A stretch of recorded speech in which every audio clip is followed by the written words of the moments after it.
아직도 그 스리랑카 문이 열린다는 보장도 없습니다. 우리가 교회 옮기지 않는 보장도 없고 산다는 보장도 없습니다.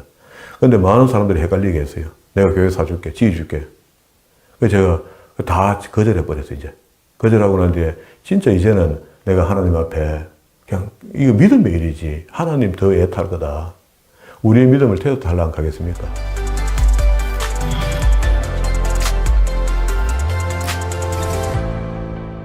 오늘도 하나님께서 저와 여러분이 주시는 말씀은 에스겔서 9장 이하의 말씀을 통하여 서기관의 인과 사륙을 보라 하신다는 말씀의 제목으로 하나님의 말씀이 전거될 때에 하나님의 목적, 하나님의 계획, 하나님의 뜻이 잘 들려져서 그 말씀에 순종할 때 주시는 참복을 마음껏 누리시는 저와 여러분 되기를 주의 이름으로 축원합니다.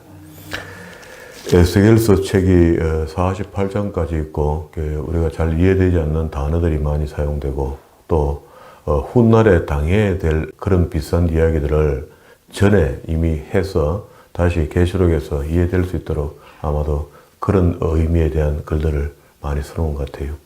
그래서 전체 구조가 복잡다는 생각이 일단 먼저 듭니다. 에스겔서를 읽으려 하면은요. 그런데 아무리 봐도 복잡지는 않는 것 같아요. 1장에서 3장 안에 에스겔이 소명을 받고 하나님의 임재의 환상을 보는 거. 이건 이제 끝난 거고요. 4장 1절부터 이제 다시 하나님께서 유다를 심판하시겠다 합니다. 심판의 메시지 속에 상징이 있고 비유가 있고 설교가 있고 이런 식으로 선지자가 해야 될 일들을 하는 거죠. 이게 전체 맥락으로 봤을 때 하나님께서 유다를 심판한다는 이야기가 3번에 걸쳐가 있는데 그 중간중간이 그 장로님들이 찾아와서 에스겔에게 묻기도 하고요. 이런 과정이 있어요. 엔드가 있단 말이지. 그게 심판, 유다 심판 1, 유다 심판 2, 유다 심판 3 이런 식으로 갈라져 있거든요. 유다 심판 1이 4장부터 24장까지, 2가 25장부터 32장, 3이 33장부터 39장까지, 그리고 새 성전의 이렇게 설계도를 보여주는 것이 40장부터 48장까지. 그럼 이야기가 사실 단락으로는 다 치워진 거거든요. 그러면은 유다 심판에 대한 이야기가 있을 때 그 속에 열방 심판도 좀 들어있으니까 유다 심판하고 같이 그러니까 그 부분을 구분해서 보기만 하면 되는 거라. 그러나 이렇게 보는 거는 전체 책의 구조만 이해될 것이고 우리가 구조표에 이 만들어 놓은 구조표 속에 단락을 지어서 이렇게 보면 장절이 보여요. 보이는데 그러나 하나님께서 이 에스겔서를 풀 수밖에 없었던 에스겔 선지자를 사용할 때에 하나님의 어떤 목적과 뜻과 계획이 있다는 겁니다. 그 계획은 이스라엘 백성들이 도저히 안 되겠으니까 이들을 그 바벨론의 포로로 붙들어 왔으라도 이들에게 꼭 해결할 문제들을 해결해야 되겠다 하는 게 하나님의 목적이 안 되겠습니까? 계획은 바벨론을 통해서 이스라엘이 멸망되도록 하고 거기서 포로가 잡혀와서 바벨론에 와서 70년 동안 훈련받는 동안에 어떤 무슨 변화가 나타나야 된다 그런 이야기잖아요. 그 변화를 오늘 여기 봐야 될 대목 속에 있는데 11장에 보면은요. 11장 14절에 보세요.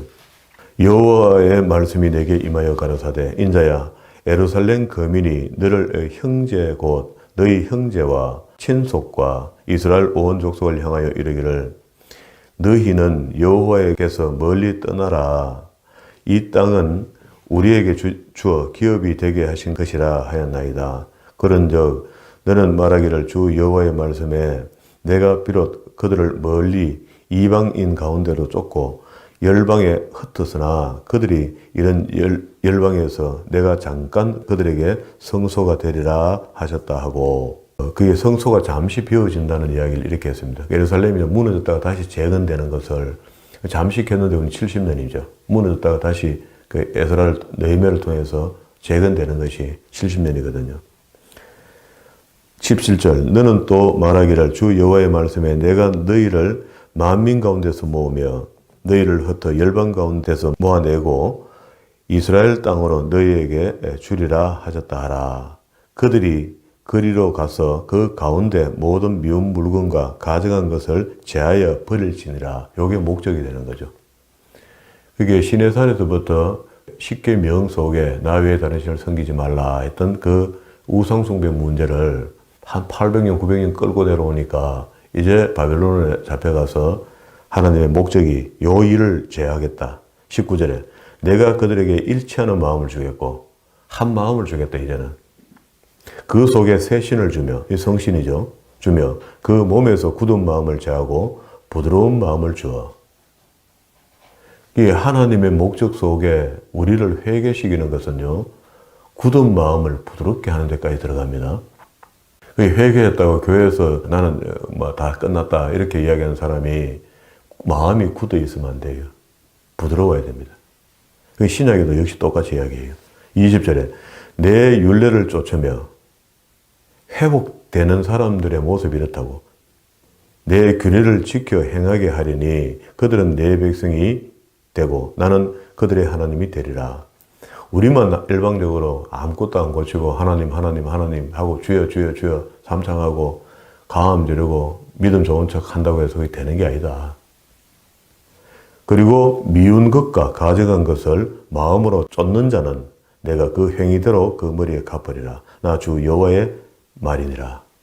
그러면 자기 마음속에 있는 모든 우상, 우리 지난 시간에 우리 마음속에 있는 성전을 깨끗이 수전하자, 청소하자, 배우자. 나도 모르는 사이에 내 속에 만들어진 우상들을 정리하자라고 했는데 이게 정리가 되어 완전한 회복이 되는 겁니다. 그게 구원이 신약에만 있는 것이 아니고 구약에서 지금 이야기하거든요. 이렇게 된 사람을 구원받은 사람이라 이렇게 이야기하는 겁니다.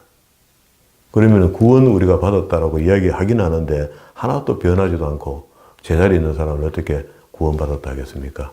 입으로만 구원받는 것 갖고 구원 안 받을 것 같아요. 우리가 행위 믿음으로 구원받는 건 아닙니다. 예수 그리스도를 믿음으로 구원받는데 예수 그리스도를 믿었다 하는 것은 우리 속에 성화가 동시다발적으로 같이 일어난다고. 그 착한 성품이 회복이 되는데 이렇게 회복이 된다고. 그리고 하나님의 말씀이 달게 여기지고 그 말씀 때문에 구원받는 건 아닙니다. 예수 그리스도를 믿음으로 구원받는데 그런데 구원받을 사람은 보면 그렇게 되어 있다는 거라. 우리 마음속에서 이런 일치하는 마음이 생기고 성령이 내주하시게 되고 굳은 마음이 부드러운 마음으로 바뀌고 율법을 쫓으며 규례를 지키며 하나님 말씀을 달게 여기고 송이 꿀송이처럼 느끼며 먹으려 하는 사람. 본능적으로 이거는 다릅니다. 그런 사람이 구원받지 않겠어요? 그냥 앞뒤도 없이 예수 믿습니다 하고 한번 이야기했는데 그런데 구원받았다. 근데 속인 거죠, 사실은. 그 중에 들어는 예정된 사람이 있었고 구원받을 사람이 있어서 구원받았기 때문에 지금까지 그게 무난히 여기까지 온 거지요. 한 100년 우리 기독교 역사에서 온 거지. 실제로는 구원받으면 사람이 변화됩니다. 그 속에 보면은 제대로 구원받은 사람들은 완전 변화된 삶을 살았거든요. 우리 선배 신앙인들이. 그런 몇몇 모델이 나타났기 때문에 교회에 있는 모든 사람들이 다 구원받아서 끼라라고 이야기했는 거지. 끼라고 했지 맞았다고 할 수 없는 겁니다. 그건. 꽤 많은 사람들이 구원에 이르지 못하는 믿음으로 살다가 갔을 수도 있고요. 앞으로 갈 사람도 많이 대기되어 있을 것이라는 거라. 그럼 오늘 우리 이야기가 이 단락은 이제 중간 단락인데요.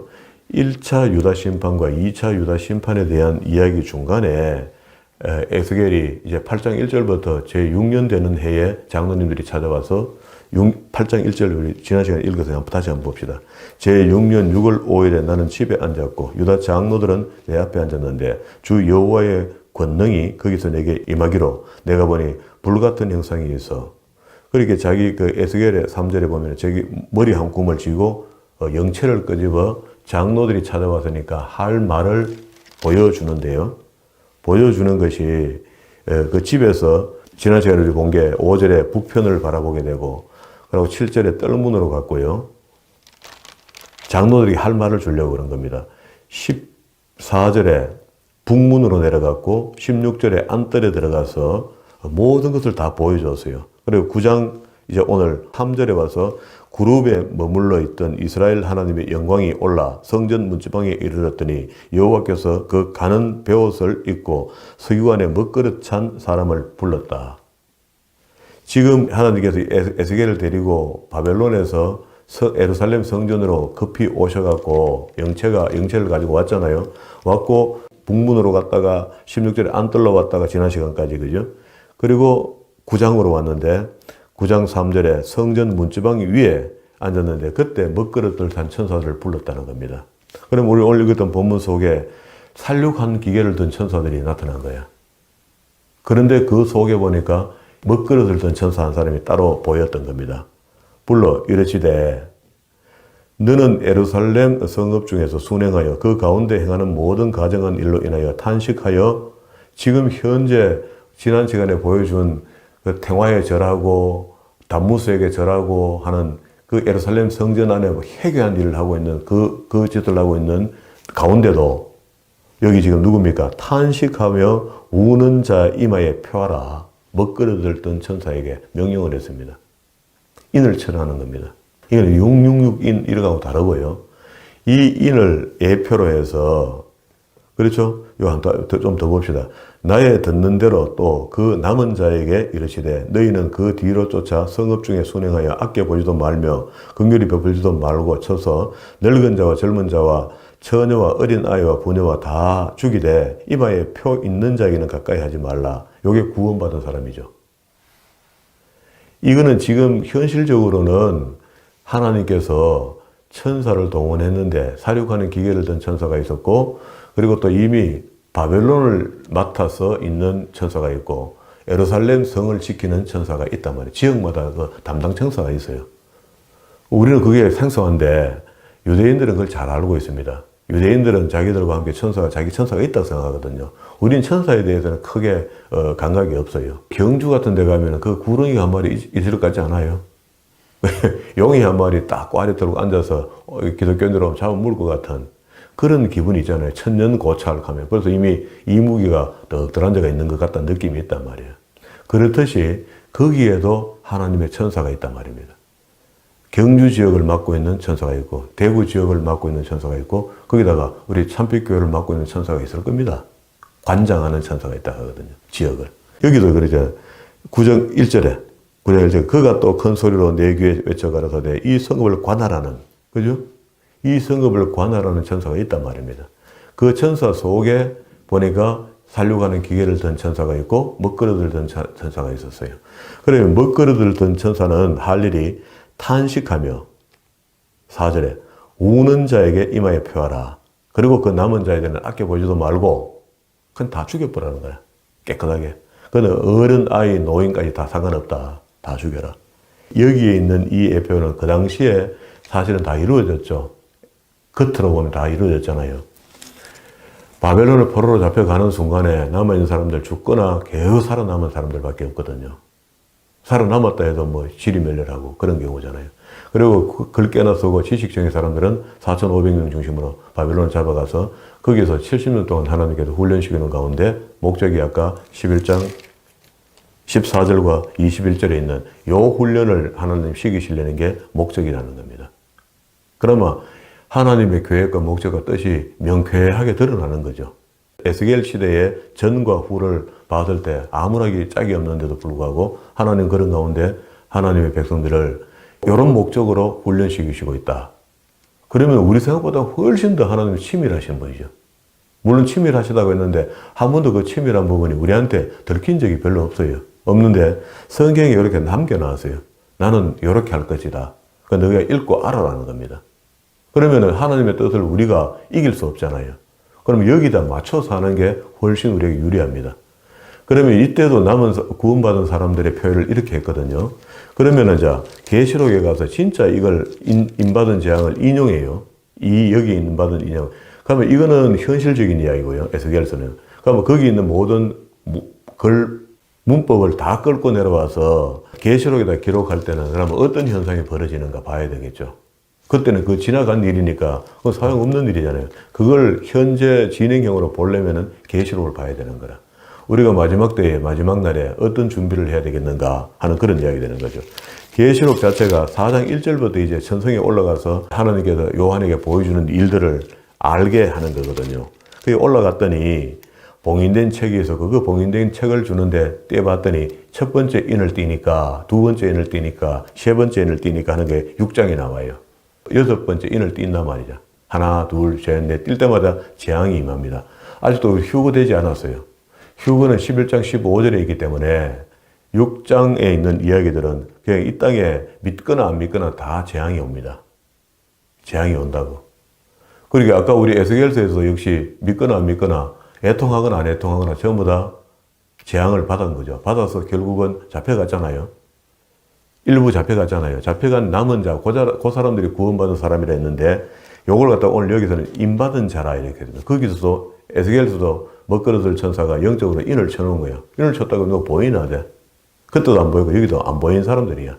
근데 여기 이제 보세요. 여섯 번째 인을 이제 띱니다. 12절에 내가 보니 여섯째 인을 뗄 때에 큰 지진이 나며 해가 총단같이 검어지고 온 달이 피같이 되며 하늘의 별들이 무화과가 대풍에 흔들려 선과실이 떨어진 같이 땅에 떨어지며, 이거는 이제 우리가 문법상 원관념하고 비유관념이 있다 그랬죠.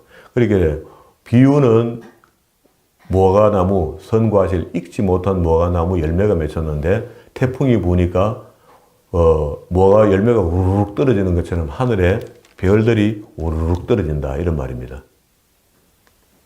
그러면 이제 그런 때가 언젠가 온다는 거예요. 우리 시대에 살고 있는 시대, 우리 시대 오든지 우리 다음 시대 오든지 주님이 휴거가 있기 전에 이런 일이 벌어진다는 겁니다. 그게 환란 후 휴거입니다. 이런 환란들이 인재앙의 환란이 있다고 이 땅에 믿든지 안 믿든지. 그러나 우리가 바라는 것은 애굽에서 이미 보여주셨던 것처럼 그 믿는 자, 이스라엘 백성들 사는 구역과 그리고 또 그 애굽 사람이 살던 구역을 구분해서 하나님이 징계를 보여줬거든요. 자, 그런 것들로 우리가 기대를 가지는 거죠. 끝까지 세상에 사무쳐 사는 사람, 세상에서도 고통받는 사람 같이 그 심판을 받아라, 이 땅에서.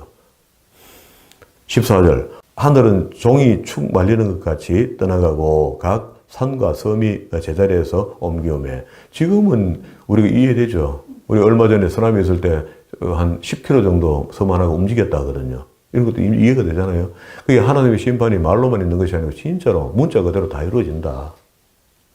땅의 임금들과 왕유들과 장군들과 부자들과 강한 자들과 각종 자주자가 굴과 산, 그 굴이라는 것은 이게 자연적인 굴도 있겠지만은 지금 지하 방카 한 100m 이상 뚫고 내려가서 그 핵전쟁을 대비해서 뭐 방카를 파놓고 이랬잖아요. 김정은이도 그래 해놨잖아요. 그런 것처럼 세계 모든 열강들은 지하에 방카를 다 만들어 놨어요.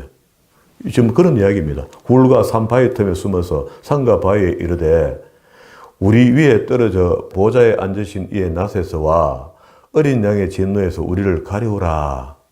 이 인간 안전하게 해줄 것이다. 마지막 날에. 그들의 진노의 큰 날이 이르렀고 누가 능히 그 앞에 서겠노 했는데, 그런데도 불구하고 이때에 인받은 자 14만 4천이 있다라고 성경 기록해요. 이런 환란 가운데 살아남을 사람들은 살아남는 거라. 아까 사륙기를 갖고 왔던 네 천사가 있었는데 잠시 대기상 시켜놓고 먹그릇을 든 천사가 누구에게? 애통하는 자에게 구원받을 자입니다.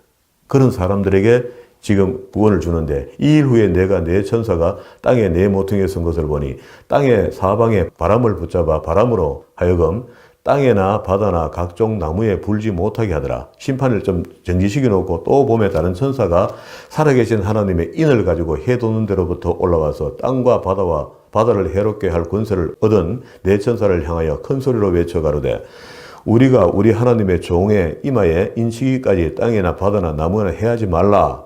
잠시 정지해라. 내가 이는 입맞은 자의 수를 들으니 이스라엘 자손의 각 지파 중에 입맞은 자가 14만 4천이고. 자, 각 지파대로 이름을 다 이야기했어요. 그리고 난 9절에 이 일 후에 다시 뒤에 보니까 각 나라와 족속과 백성과 방언에서 아무라도 능히 셀 수 없는 큰 물이 요 속에 우리도 들어있는 겁니다. 우리가 구원받으면 여기 들어가는 거라. 그렇게 예수 믿다 교회에 앉아있는 사람이 다 들어가는 것이 아니고, 지금 여기 이 일 후에 내 천사가 이 땅에 와서 심판할 때 누구를 하냐면요, 이건 교회부터 한다 했습니다. 심판을. 하나님의 백성들이 있다라고 하는 그곳에 먼저 심판을 한다고. 그래야지 하나님의 백성들이 진짜 참 백성들을 찾아내니까, 인받을 자를 찾아내니까 그렇게 하는 거예요. 그러니까 거기에 도는 사람들 속에 찾아보니까 큰 무리가 있는데 그 속에 우리가 들어가야 된다고. 들어가야 되는데 우리 지금 현재 믿음이 그런 믿음이 되나 말이죠. 그리고 흰 옷을 입고 손에 종려 가지를 들고 보호자 앞에 어린 양 앞에 서서 큰 소리로 외쳐 가로되 구원하심이 보호자에 앉으신 우리 하나님과 어린 양에게 있도다. 맞죠? 예수 그리스도를 믿음으로 구원받는데 이 예수 그리스도를 믿게 되면은 내한테 성화라는 현상이 나타나는 거라. 반증이 나타나는, 증거가 나타나는데 그 증거가요. 자, 이렇게 해서 다음에 이 일곱 번째 인을 띄면은 일곱 나팔이 불려와요. 그리고 일곱 나팔이 불려와서 나팔 하나 불 때마다 또 재앙이 또 임해요. 이걸 갖다가 앞에 인 뛸 때나 나팔 재앙이나 똑같다라고 하는데 똑같지 않습니다. 이겁니다. 이거는 순수대로 다르거든요, 지금요.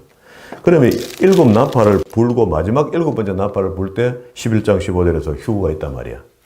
이 책 읽기를 바르게 읽으면 절대 헷갈릴 거 없어요. 이 순수대로 올 겁니다. 자, 그러면은 우리가 지금 오늘 보려는 목적이 에스겔서 9장에서 보다가 일로 왔으니까 여기 구원받는 사람들이잖아요. 그러니까 아직도 그 마지막 휴거는 없어요. 없는데도 불구하고 마지막 때 환란 중에 우리가 임받은 자들은 그래도 어느 정도 보호하시면 하나님의 긍휼과 은혜가 있을 것이라는 거예요. 환란을 안 당할 수는 없는데 당하는데 옆에도 비 오는데 우리가 비를 넣지 않습니까? 비 옵니다. 맞습니다. 그러나 고통이 덜어가는 거라. 믿는 사람은. 바르게 믿는 사람. 그러면은 그 바르게 여기서 임받은 사람, 14만 4천과 각 나라, 그 무리 속에 우리가 들어가려면은 어떤 삶을 살고 있어야 되는가? 어떤 게 우리의 구원의 확정이 되는가? 그럼 이제 이야기가 끝났죠. 이게 계시록에서는 마지막 결판입니다. 여기서는, 잠깐만요. 다시 한번 열심히 살아보고 오겠습니다. 이거 다시가 없습니다. 여기서 끝이 난다고, 이대로. 11장 15절까지 가면은 마지막 일곱 번째 나팔이 불고 우린 구원함을 받든지 땅에 남든지 심판이고 바로 지옥 갑니다. 지옥과 천국으로 갈라지거든요. 그럼 끝나는데 그러면은 끝나기 전에 이걸 구약에서 예표로 보여준 게 오늘 다시 본문으로 돌아왔어요. 그러면 이제 4절 후미에 탄식하며 우는 자의 이마에 표하라. 이렇게 했죠. 아까 그러면 또 누구에게 해라 했습니까? 하나님의 백성에게 인 칠 때까지 잠시 대기해라 하고 구원받을 자를 구분하잖아요. 여기 또 구원받을 자를 구분한 거죠. 구분하는데 이야기를 그렇게 해요. 탄식하며 우는 자의 이마에 표하라. 뭘 보고 한단 말입니까? 하나님 뜻대로 살지 않는 백성들을 보면서 탄식하는 겁니다. 하나님 뜻이 이루어지지 않는 것을 애통해하는 겁니다. 심각한 거죠. 이 심각한 일들이 벌어졌을 때에 이걸 예수님께서 오셔서 마태복음 5장에 와봐요. 마태복음. 신약 마태복음 5장에 오면은 예수께서 물을 보시고 산에 올라 앉으시니 제자들이 나온지라 입을 열어 가르치되 심령이 가는 자는 복이 있느니 천국이 저희 것이며 애통하는 자는 복이 있느니 저희가 위로를 받을 것이며 온유한 자는 복이 있느니 저희 땅을 기업으로 받을 것이며 의에 줄이고 목마른 자는 복이 있느니 너희가 배부를 것이며 긍휼히 여기는 자는 복이 있나니 저희가 긍휼히 여김을 받을 것이며 마음이 청결한 자는 복이 있느니 저희가 하나님을 볼 것이며 화평케 하는 자는 복이 있나니 저희가 하나님의 아들이라 일컬음을 받을 것이며 의를 위하여 핍박받는 자는 복이 있나니 천국이 저희 것임이라. 나를 인하여 너희를 욕하고 핍박하고 거짓으로 너희를 거스려 모든 악한 말을 할 때 너희에게 복이 있나니 기뻐하고 즐거워라. 하늘에서 너희 상이 큼이라. 이건 구원의 은혜입니다. 그렇죠? 너희 전에 있던 선지자를 이같이 핍박하였느니라. 그러면서 너희 어떤 사람 2절부터 지금 여기까지 너희는 세상의 소금이니 아무나 소금이라 하지 않죠. 지금 구원받은 사람의 입에서 주님이 가르쳐준 것은 심령이 가난한 자가 되고 애통하는 자가 되고 온유한 자가 되고 의에 줄인 자가 되고 긍휼히 여기는 자가 되고 마음이 청결한 자가 되어야 되고 화평한 자가 되어야 되고 의를 위하여 핍박받는 것을 즐거워하는 자가 되어야 됩니다. 이런 자를 너희는 이렇게 했어요. 13절에 세상에 소금이니 소금이 만일 그 맛을 잃으면 무엇으로 짜게 하리요 후에는 아무 쓸데없이 다만 버려온다. 지옥 간다. 까불지 말라는 겁니다. 소금이 소금짓을 해라. 너희는 세상의 빛이라. 산 위에 있는 동네가 숨기지 못할 것이요 사람이 등불을 켜서 말 아래 두지 아니하고 등경 위에 두나니 이러므로 집 안에 모든 사람에게 비추느니라. 이같이 너희 빛을 사람에게 비추게 하여 저희로 너희 착한 행실.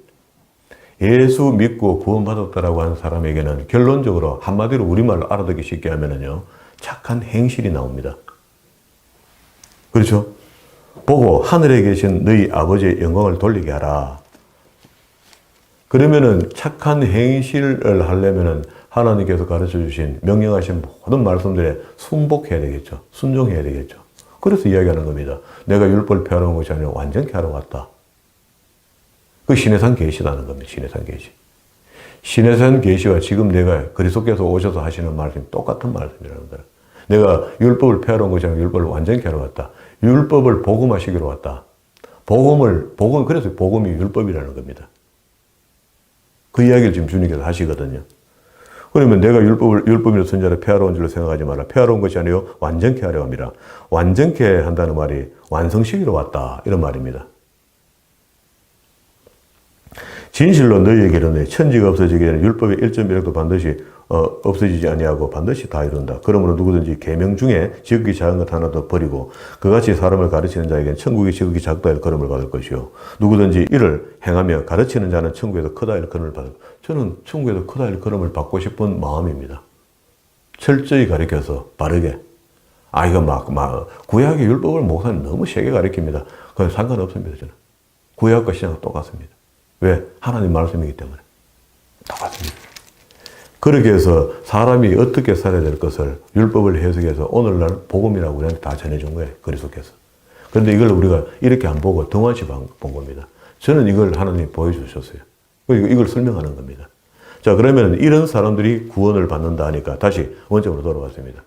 우리 진짜 구원받을 사람인지 안 사람인지 이제 성경을 열심히 충실히 배워야 돼요. 배워야 되고 마음이 굳어져 있어가 안 됩니다. 유순해서 항상 하나님 말씀이 새 말씀이 주어지면 그 말씀에 인하여 나를 부드럽게 만들어야 돼요. 마음이 굳어져 있어갖고 나는 한번 구원받아 끝났다. 그렇게 구원이 만만치 않습니다. 말로는 쉬운데 그렇게 쉽지 않다고. 여기 이야기 그대로 그걸 써놨습니다. 그죠? 그러면 이제 6절에 다시 본문으로 들어서 9장 6절. 에스겔서 9장 6절. 늙은 자와 젊은 자와 처녀와 어린 아이와 부녀와 다 죽이되 이마에 표 있는 자에게는 가까이 하지 말라. 내 성소에도 시작할 때, 자, 항상 하나님의 심판은 성소에서 시작합니다. 지금 같은 교회에서 시작하겠다. 믿는 자들이 있는 것을 거기서부터 심판하겠다. 7절에 그가 또 그들에게 이르시되 너희는 성전을 더럽혀 시체로 모든 뜰에 채우라. 또 8절에 그들을 칠 때에 내가 홀로 있느니라. 엎드려 부르짖어 가로되 오호라 주 여호와여 예루살렘을 향하여 분노를 쏟으시니 이스라엘의 남은 자 모두를 멸망시키시려 합니까? 에스겔이 이렇게 울은 거야. 그 환상을 보면서. 9절에 그가 내게 이르시되 이스라엘과 유다 족속의 죄악이 심히 중하여 그 땅에 피가 가득하며 그 성읍에 불법이 찼으니 이는 그들이 이르기를 여호와께서 이 땅을 버리셨으며 보지 아니하신다 함이라. 그러므로 내가 그들을 아껴보지 아니하며 긍휼히 베풀지도 아니하고 그 행위대로. 그러면 여기에 심판받아 길거리에서 죽는 사람들은 전부 다 구원받지 못한 사람들이거든요. 그런데 종교인들입니다. 교회 안에 있는 사람들이에요. 죽는 사람이 지금. 세상 사람들이 죽는 게 아니고 바벨론 사람이 죽는 게 아니고 이스라엘 백성들이 지금 죽고 있습니다. 심판은 이렇다는 겁니다. 그 속에 구원받은 인받은 자가 따로 있다는 거야. 그게 하나님을 애통하는 자. 아까 그걸 갖다가 그대로 요 모델을 그대로 끌고 내려가서 계시록에 마지막 날에도 인받은 자 외에는 다 죽게 되어 있다는 거야. 자, 그렇게 해서 10절에 그러므로 내가 그들을 아껴보지 않고 긍휼히 베풀지도 않고 그 행위대로 그 머리에 다 갚으리라 하시더라. 가는 베옷을 입고 허리에 먹것을 친 사람이 복명하여 다시 말합니다. 가로되 주께서 내게 명하신 대로 내가 준행하였나이다 하더라. 이에 내가 보니 그룹들 위에 궁창의 남보석 같은 것이 나타나는데 보석의 형상 같더라. 하나님이 가는 베옷을 입은 사람에게 일러 가라사대 너는 그룹 캐루빔 밑에 바퀴 사이로 들어가서 그 속에 숯불을 두 손에 가득 움켜가지고 성읍 위에 흩어라. 그건 재앙이죠. 그리고 4절에 여호와의 영광이 그룹에 올라 성전 문지방에 임하니 그룹의 성전이 가득하며 여호와의 영광의 광채가 뜰 안에 가득하고. 자, 7절로 한 그룹이 그들 사이에서 손을 내밀어 그 그룹들 사이에 있는 불을 취하여 가는데 베옷 입은 자의 손에 주매 그가 받아가지고 가는데 그룹들의 날개 밑에는 이 캐루빈이라는 천사 날개 밑에는 사람의 손 같은 것이 다시 나왔어요. 그리고 네 생물 같은 우리 거발강가에서 처음에 1장에서 봤던 하나님의 행차하실 때 하늘을 보호하던 천사들 이야기합니다. 그게 내가 보니 그룹들 곁에 네 바퀴가 있는데 그 그룹들 곁에 한 바퀴가 있고 저 그룹 곁에도 한 바퀴가 있으며 그 바퀴 모양은 황옥 같으며 하면서 9절부터 17절까지 하나님의 행차를 이야기합니다. 그 이야기하죠. 14절에도 그룹들은 각기 네 면이 있는데 첫 면은 그룹은 얼굴이요 둘째면은 사람의 얼굴이요, 셋째는 사자의 얼굴이요, 넷째는 독수리 얼굴이다. 아까가 똑같잖아요. 똑같은 그 하나님이 또 에스겔에 보여준 겁니다. 그리고 난 뒤에 결론적으로 보여주는 것이, 자, 이건 하나님이 행차하시는 모습이고 8절 끝에다가 18절로 간다고. 18절에 보세요. 여호와의 영광이 성전 문지방을 떠나 그룹의 위에 무너졌으니 그룹들의 날개를 들고 내 목전에 땅에서 올라오는데 그들이 나아갈 때에 바퀴도 그 곁에서 함께 하더라. 그들이 여호와의 전에 들어가는 동문에 머물고 이스라엘 하나님의 영광이 그 위에 덮였더라. 그것이 내가 그 발 강가에서 본 바 이스라엘의 하나님의 아래에 있던 생물이라. 그들이 그룹인 줄을 내가 깨달았다는 거라. 그 그룹의 형체를 헷갈리지 않도록 또 설명했습니다. 그러면은 하나님의 영광이 떠나서 그룹들 위에 머물고 있어요. 왜 하나님이 지금 어디 계셔야 됩니까? 예루살렘 지성소 속에 계셔야 되는데 예루살렘 지성소 안에 지난 시간에 보니까 너무 더러워지는 거예요. 서지 못할 가정아들을 세워놓고 거기다 향유를 뿌리고 그것도 절하고 있으니 하나님의 영광을 떠나는 걸 지금 에스겔에게 보여줬습니다. 18절에서 그죠? 준비되었다는 거라. 다 하나님의 그룹들이 하나님이 떠나려면은 움직이시려면은 보여줘야 되니까 우리한테는. 그러면 그룹들이 천사들이 와야지 가잖아요. 행차를 하잖아요. 그렇게 보여준 거야. 그냥 하나님 그냥도 어디 가시죠. 이시지만 에스겔이 이해가 안 되니까, 에스겔이 이해 안 되고 우리가 이해 안 되니까 그걸 보여준 겁니다. 자, 그러면서 부패한 지도자들 말이야. 내가 반드시 심판한다. 종교 지도자들 말이야. 예루살렘에. 11장에 그래. 때에 주의 신이 나를 데리고 여호와의 전 문, 곧 동양문. 아까 이제 문 이렇게 찾아왔잖아요.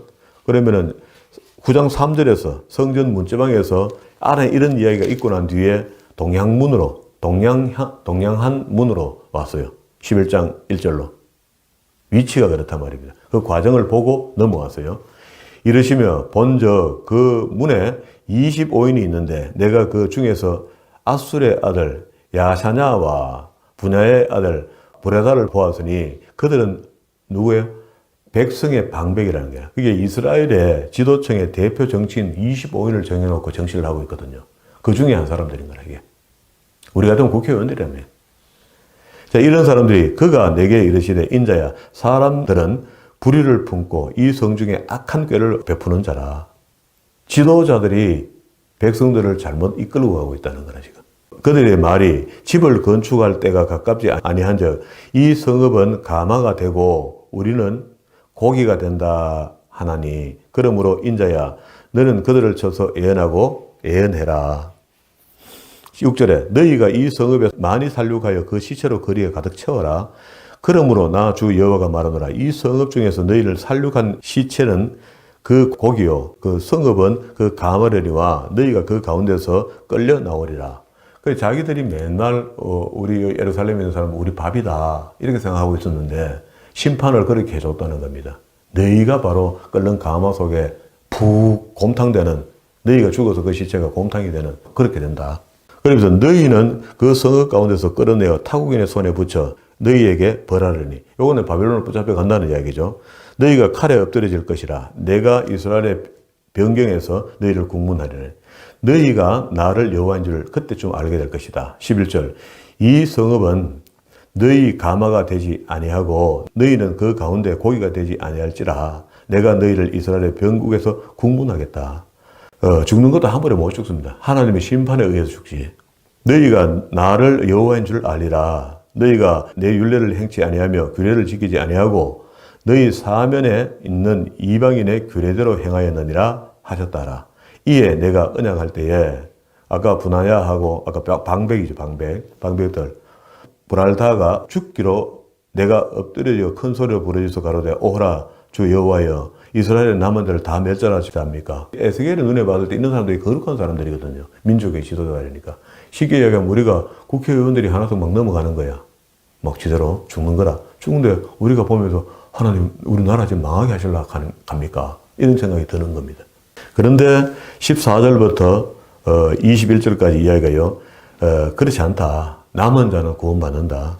여호와의 말씀이 내게 임하여 가라사대 인자야 예루살렘 거민이 너희 형제 곧 너희 형제 친속과 이스라엘 온 족속을 향하여 이르기를 너희는 여호와에게 멀리 떠나라. 이 땅은 우리에게 주어 기업이 되게 하신 것이라 하였나니 그런즉 너는 말하기를 주 여호와의 말씀에 내가 비록 그들을 멀리 이방인 가운데로 쫓고 열방에 흩었으나 그들이 이런 열방에서 내가 잠깐 그들에게 성소가 되리라.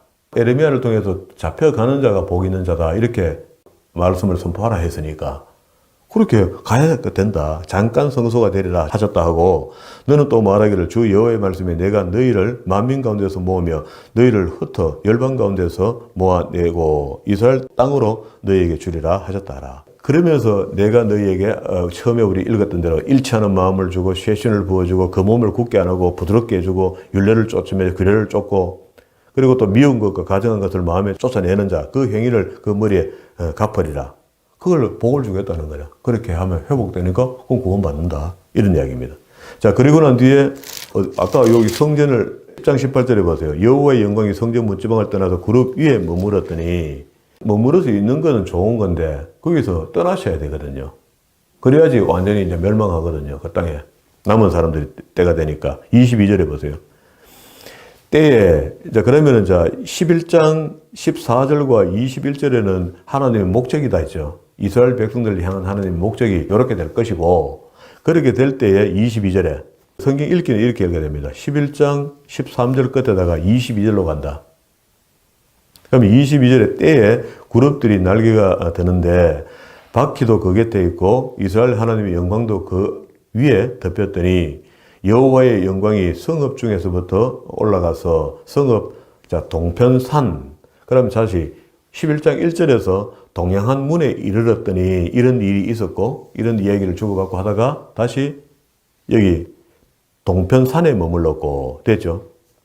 주의 신이 나를 들어 하나님의 신의 이상 중에 데리고 갈대아 바벨론으로 다시 돌아갔죠. 하나님의 영광이 예루살렘 성전에 있지 않고 떠나서 그럼 성소가 다시 어디로 옮긴다는 이야기입니까? 잠시 동안 아까 어디 계세요?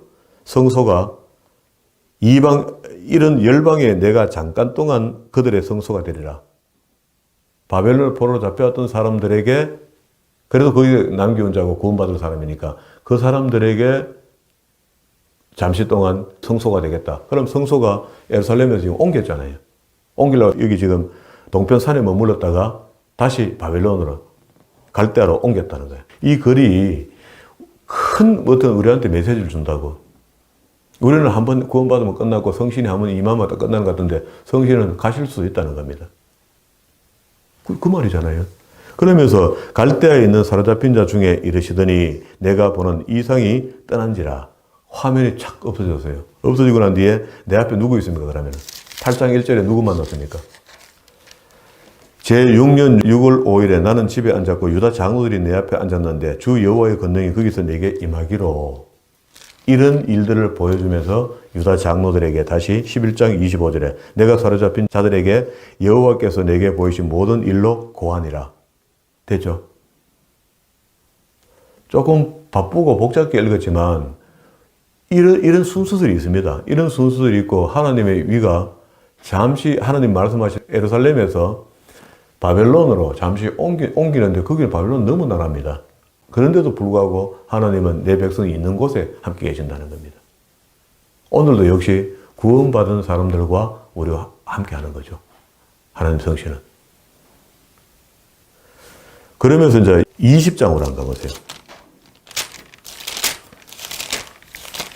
그 끝에다가 20장으로 간다 해놓고 다시 20장 가면 제7년 5월 1년 뒤에 또 하나님의 말씀이 또 임하는데 그때도 여전히 장로들은 찾아와서 뭐라고 또 묻는 거야.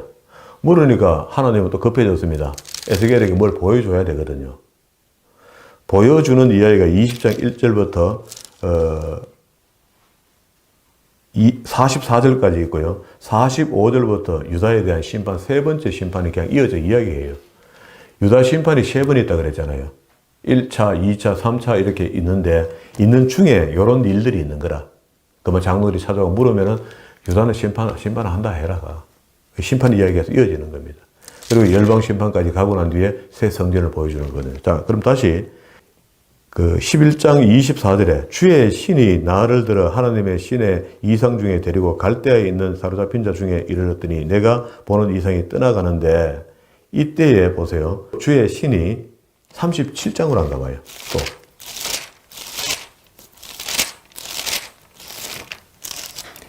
37장에 보면은요, 여호와께서 권능으로 내게 임하시고 그 신으로 나를 데리고 가서 골짜기 가운데 두셨는데,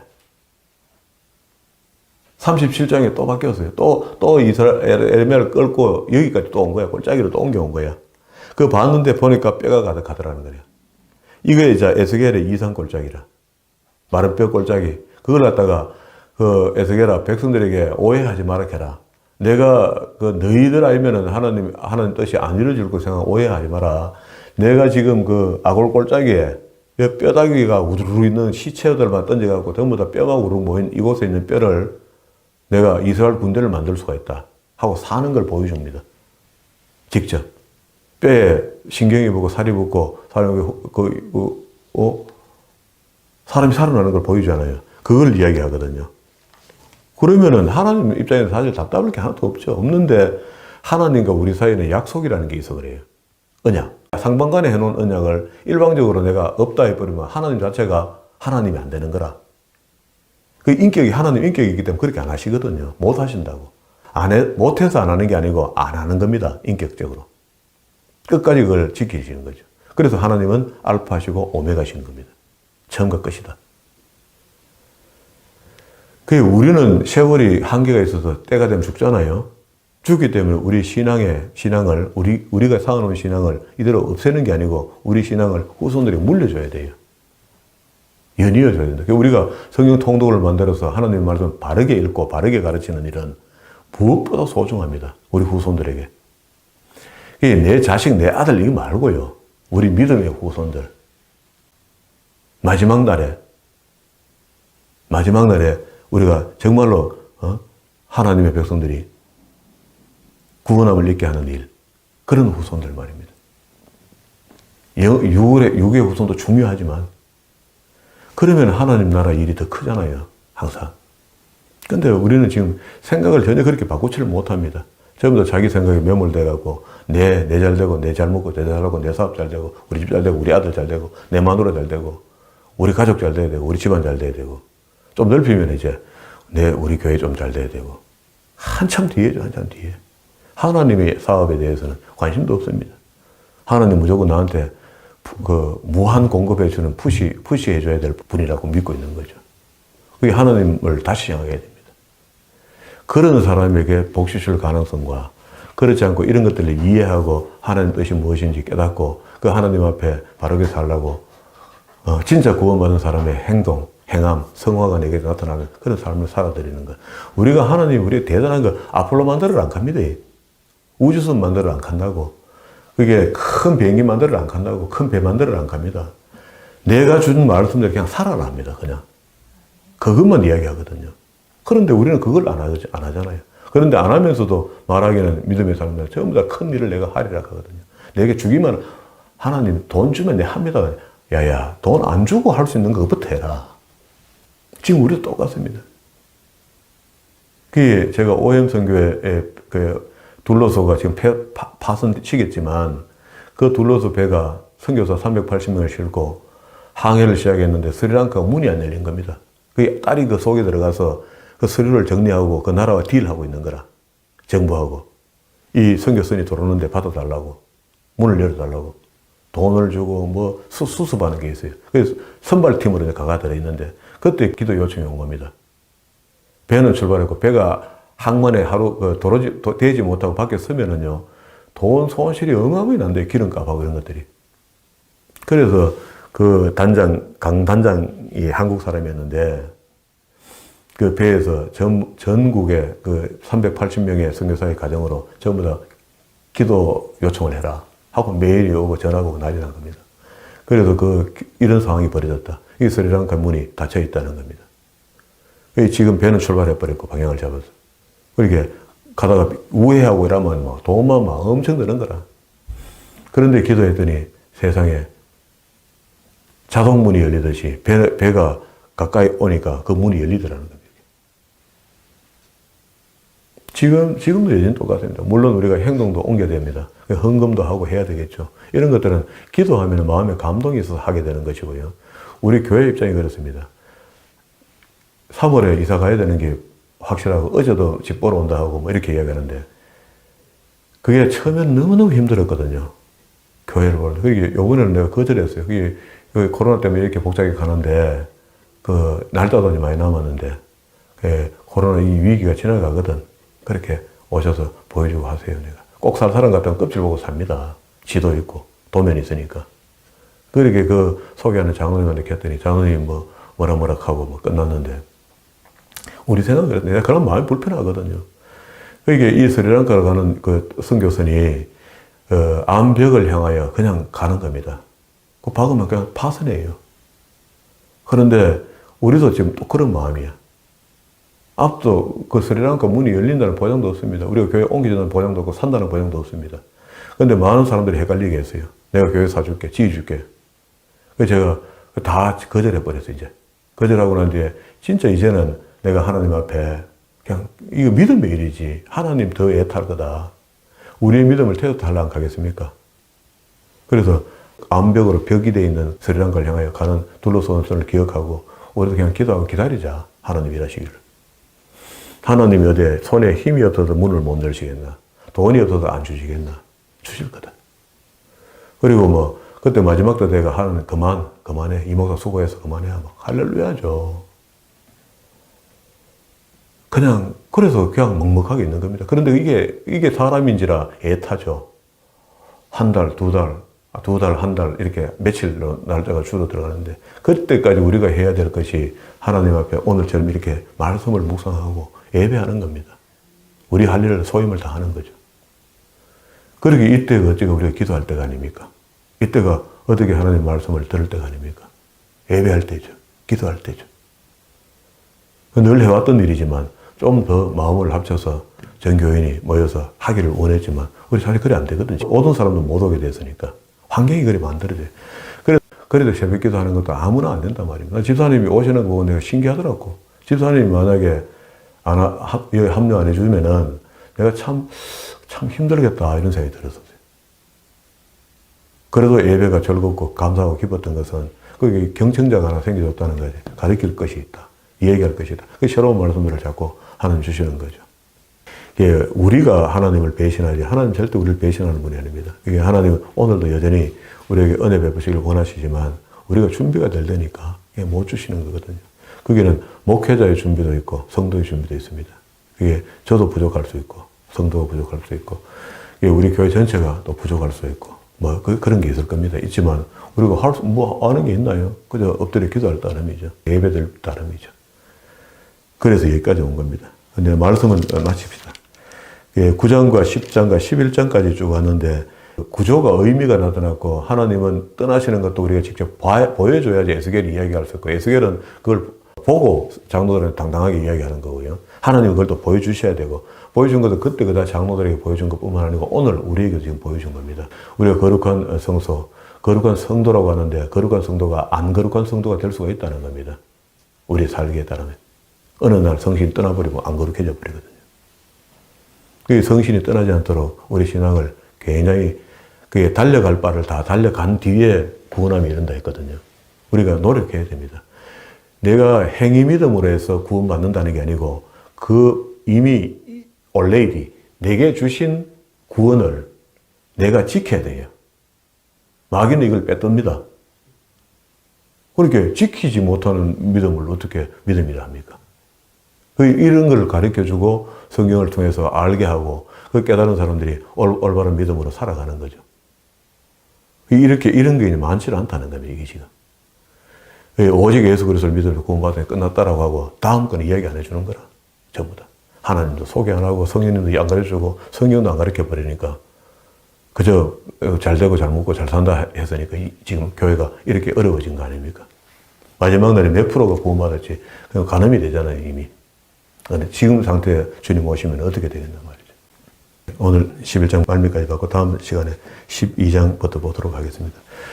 오늘까지 주신 말씀들이 하나님은 우리의 입맛대로 하시는 분이 아니고 하나님의 계획과 목적과 뜻대로 일하시는데 그 일을 눈치채고 우리가 순종할 때에 우리에게 하나님 주시는 복이 보여지고 느껴지고 깨달아진다. 이것이 우리에게 주시는 믿음이다 생각하시고 일치하는 마음과 쇄신을 주고 부드러운 마음을 주고 율례와 규례, 미운 것 가증한 것들을 속에서 버리는 그런 믿음으로 살아가는 저와 여러분 되기를 주의 이름으로 축원합니다.